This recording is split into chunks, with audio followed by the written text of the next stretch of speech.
L'équipement est spartiate, mais Kinzondi espère qu'avec beaucoup de travail et de dévouement, il pourra se rendre aux Jeux paralympiques de Londres en 2012.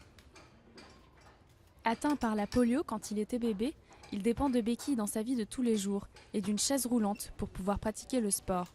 Basketball, lancer de poids, volleyball, il espère se faire un nom sur la scène internationale dans ces différentes disciplines.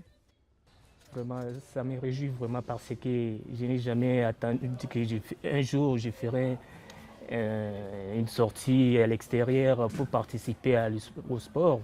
C'est mon souhait. Je ferai vraiment la fierté de mon pays. Si aujourd'hui j'ai participé ou j'ai reçu une médaille quelconque, ça me ferait vraiment plaisir. Le stade national de Kinshasa a ouvert ses portes aux athlètes handicapés pour qu'ils puissent s'entraîner. Mais l'état des équipements laisse à désirer, les fonds manquent, alors se rendre ne serait-ce qu'aux qualifications s'annonce difficile.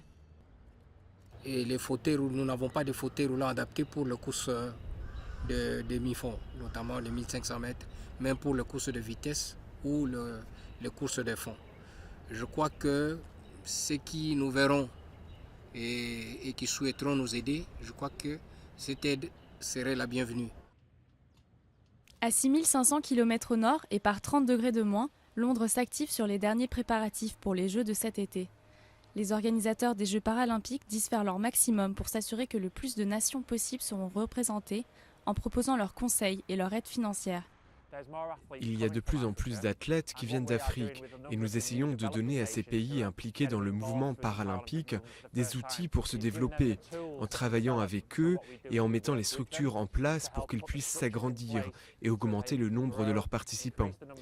Ils doivent travailler main dans la main avec les gouvernements qui sont au centre de cette démarche de développement du mouvement paralympique. Mais c'est précisément le manque de soutien du gouvernement occupé à restaurer la stabilité dans le pays qui a empêché les athlètes paralympiques de participer à une compétition interafricaine au Mozambique l'année dernière. Cette année, la situation pourrait se reproduire pour les qualifications aux Jeux paralympiques qui auront lieu en Tunisie. Mais Kinzondi est prêt à tout pour franchir au moins la ligne de départ.